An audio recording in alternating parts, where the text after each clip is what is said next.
In this video, we're going to make a sliding knot bracelet with a barrel or tube knot detail. It has the two sliding knots, one on each side, which open and close, and then we've got the beaded detail in the middle with a little barrel knot on each side to hold the beads in place.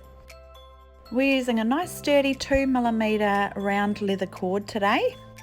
For this little sliding knot bracelet, we need about 22 inches or 56 centimeters. So I just measure that out and cut it to length. Some people make a barrel or tube knot with a little piece of tubing or a little piece of a drinking straw or something, but I find I can use my finger just as well, so I'm going to show you that technique today. Whatever beads you use for your design in the middle, you need to make sure that they've got big enough holes that you can thread your twine onto easily.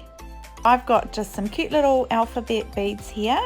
And they have 3mm holes, so they fit over the 2mm leather cord really well. I'm popping the word love on my bracelet, but you can use whatever design you like. Then we need to find the middle of our bracelet, so putting the ends together and at the beaded end, making sure that your beads are sitting perfectly in the middle. So exactly where that knot on the right hand side of the beaded detail is going to be, that's where you're going to hold it, and then put your left index finger along parallel with the cord. Then with the cord in your right hand, we're going to wrap around our finger 3 times to create 3 individual loops, and we're wrapping towards the left hand side. Then you can gently remove the 3 loops off your finger. And with this tail that you wrapped around, you're going to gently poke that down inside the 3 loops.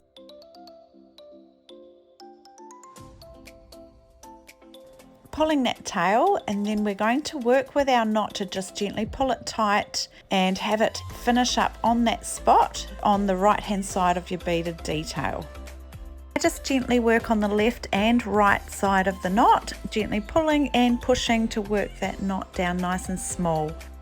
You should have a nice little tight and tidy barrel knot there.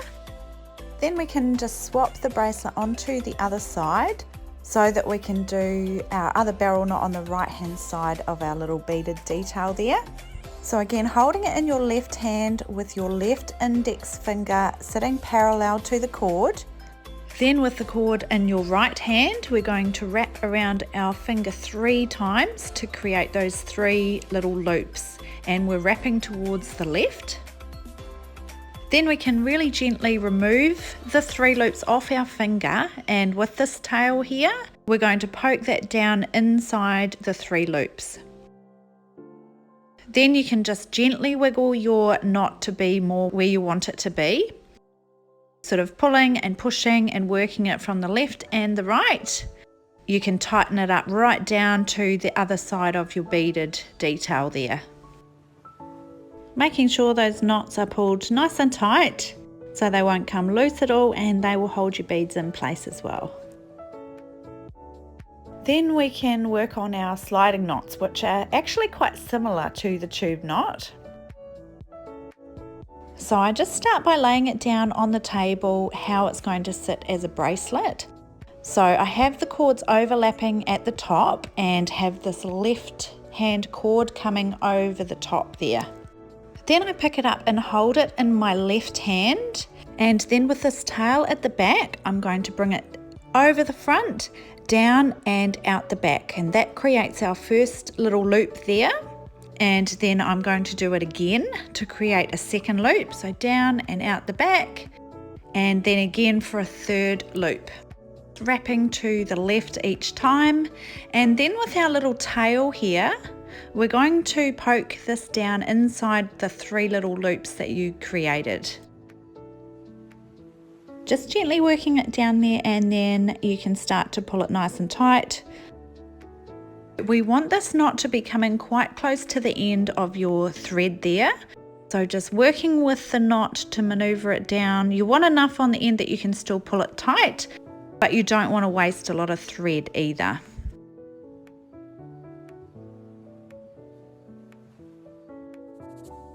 You should now have one nice little sliding knot there. Then we're going to swap the bracelet onto the opposite side. Again, holding it in our left hand with this cord coming at the back.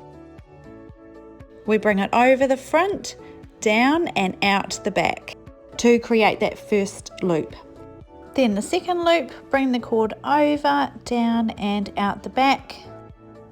And then again for that third loop there. Then we can work with our little tail there to poke it gently down the 3 loops. And then wiggle your little knot so that it can sit at about the same position it did on the other side. Just pulling it gently and working it from each side of the knot, pulling it really nice and tight. So you should have 2 nice little tidy functional sliding knots there, and you should be able to bring them in and out to extend the size of your bracelet and put it on your wrist. Sometimes the knots are a little bit tight when you first made it, but they should loosen up naturally anyway. And you can snip the little tails off a little bit shorter if you want as well.